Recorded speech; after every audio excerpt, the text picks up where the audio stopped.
bonjour. On va fêter le 60e anniversaire du traité de Rome qui prévoyait parmi de nombreux objectifs la convergence des économies ou encore l'amélioration constante des conditions de vie et d'emploi de leur peuple. C'était la fameuse Europe sociale. Vous êtes ancien ministre des Affaires étrangères, président de l'Institut François Mitterrand. On va parler de ces objectifs qui semblent très loin aujourd'hui. L'objectif de convergence, on a plutôt l'impression que c'est la grande divergence avec une polarisation, des forces polarisantes extrêmement puissantes à l'œuvre en Europe. Comment est-ce qu'on en est arrivé là, Hubert Védrine?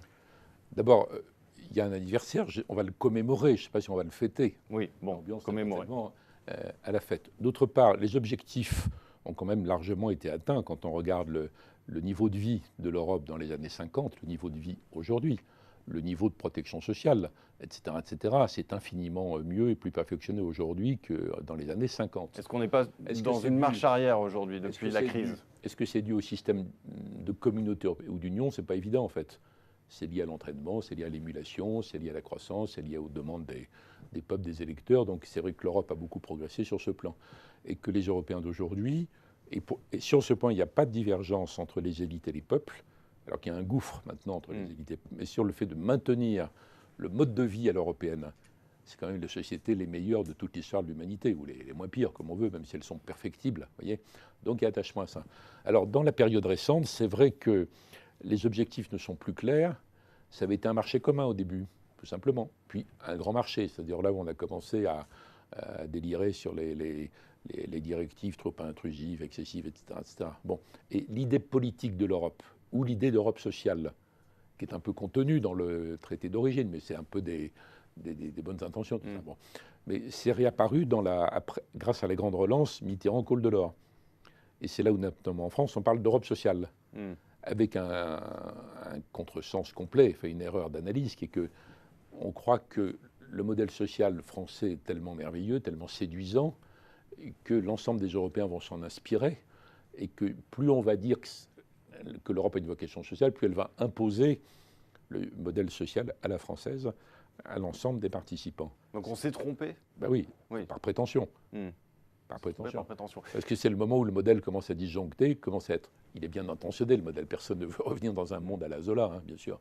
Mais c'est devenu tellement compliqué, tellement lourd, tellement coûteux, associé à tellement de contraintes invraisemblables sur la création, le fonctionnement, le développement des entreprises, que finalement tout ça ne marche pas. Il n'y a aucun pays d'Europe qui veuille s'inspirer du modèle social à la française. Et c'est l'époque où l'ensemble de la social-démocratie en Europe devient réformatrice. Parce que les fameuses réformes qu'on présente comme austéritaires, libérales, il n'y a qu'en France que le mot libéral est présenté comme négatif. Bon, c'est l'époque où toutes les autres gauches européennes le font. Et en France, il y a une sorte d'isolat ethnologique qui fait qu'on ne va pas dans ce sens. Donc il y a plusieurs moments de décrochage.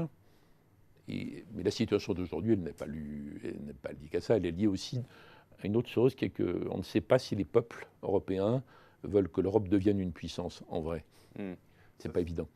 Néanmoins, est-ce que ces problématiques économiques, ce n'est pas le point de départ si on veut réconcilier les peuples avec l'idée européenne? Pas uniquement. Pas uniquement. Il y a une pensée économique, c'est la pensée qui a présidé à la libéralisation systématique de l'ensemble des échanges, la pensée OMC, si vous voulez, pour résumer, qui considère que toutes les questions d'identité, de souveraineté, ceci, cela, vont être dissoutes dans la croissance. Ce n'est pas mon avis, ça n'a jamais été mon avis. Et je trouve remarquable que dans un ouvrage récent, Pascal Lamy, qui s'entretient avec Nicole Niesotto, reconnaisse qu'il a fait partie des gens qui, avec beaucoup de talent et d'éclat, ont vraiment cru que l'économie globale allait permettre de dépasser ce qu'il y a de négatif, disons, dans la géopolitique. Et il dit on s'est trompé sur ce point. Les questions politiques sont toujours là. Donc en matière européenne, plus de croissance, certainement, à condition qu'elle soit écologisée, parce que ce ne sera plus acceptable sous la forme d'autrefois. Mais il n'y a pas que ça.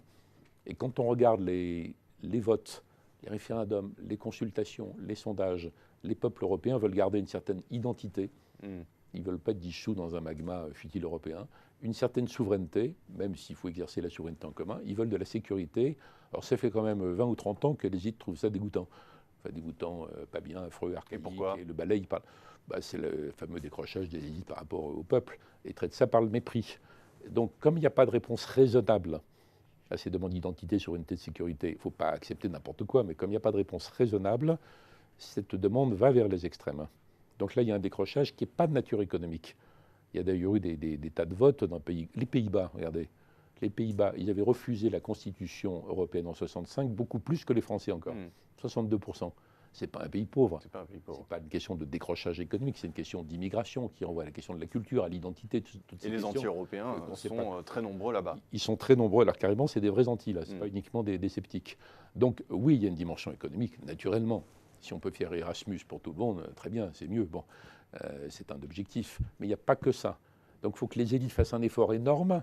C'est pour ça d'ailleurs que la plupart des moteurs du système d'intégration européenne ne veulent pas de pause. Ils ne veulent pas d'évaluation. Ils ont peur de ce qu'ils vont entendre. Et ils ne savent pas comment ils vont répondre. Mais moi, je pense aujourd'hui que continuer comme si de rien n'était est plus dangereux que de tenter de reformuler, disons, la vocation européenne. Eh bien, le message est ça passé. n'a rien à voir avec les anti-européens qui veulent simplement tout casser, eux. Merci beaucoup, Hubert Védrine, pour cet éclairage. Merci.